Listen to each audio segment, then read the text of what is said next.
Hi everybody! I'm here to tell you about open source technology and how it relates to Bitcoin.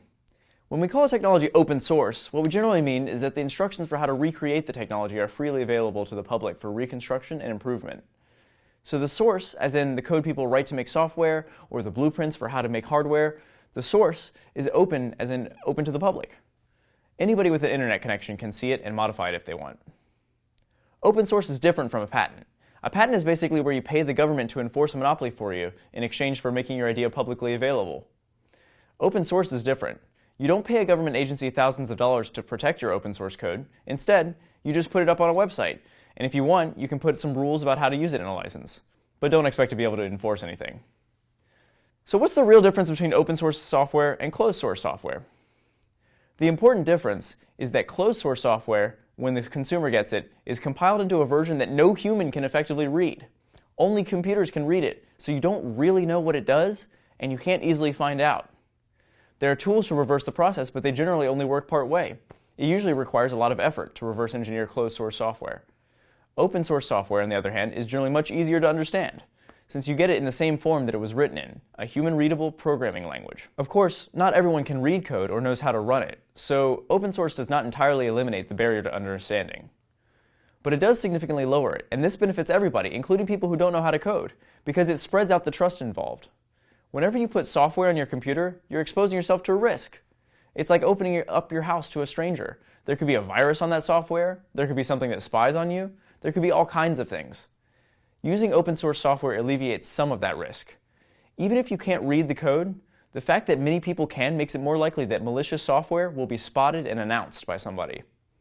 So using open source software is a bit like letting a stranger that is well respected in the community come into your house, instead of just anybody. Closed source software, on the other hand, asks you to trust the makers to have not put anything malicious in the code. Some people claim to keep their code closed source so that nobody can copy them. It's like a trade secret. It's always a personal choice who to trust. I, however, generally subscribe to the idea that trustworthy people do not expect my trust. They earn it. So how does this all relate to Bitcoin?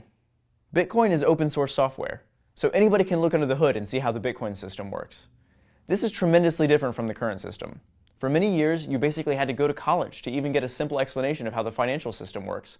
And in the US, not even Congress is allowed to know all the records of the central bank. The ability to create money is a tremendous power, and in most countries, the citizens are expected to just trust the central banks with that power. To me, the open source model of money, the Bitcoin model, is a much fairer system. But what keeps someone from just corrupting the Bitcoin code when no one's looking? Let's go through an example to see how this would work. Let's say I download the Bitcoin source code from GitHub, the website where the Bitcoin code is. Now, if I make a change to it, at first nobody has access to that change except for me. The change is just on my computer. If I want the change to go into GitHub, into the official Bitcoin source, I have to convince the entire community maintaining the Bitcoin code to accept my change, which takes a lot of convincing. Consensus has to be reached that the proposed change is a good one, and if I just change the code in a malicious way, in a way that benefits me at the expense of everyone else, then people are probably going to notice that change and refuse it. But even if you can't convince the community to accept your change, you can still start your own open source project that is very similar to Bitcoin, except it has the change in it. That's the beauty and power of open source. You can take a project and make it your own. The closed source communication model is one in which information essentially flows one way, from creator to user. The open source model has feedback loops in it. There's more symmetry between the creator and the user because both of them can change the code. It's an evolutionary process where innovation is piled on top of innovation. There's never just one way to do things, and every idea is a collage of other ideas. That means that you can create your own cryptocurrency, like Bitcoin, if you want. In fact, there are over 100 cryptocurrencies now, all based on Bitcoin in some way. Some of them represent new ideas, new ways of using the blockchain, and others are basically copycats. So almost anyone can make a currency now. Of course, the tricky part is getting other people to accept the currency. It's not so easy. The US government has made agreements with oil-producing nations to sell oil for only dollars, so that's one way you could get people to use it. But don't just believe me.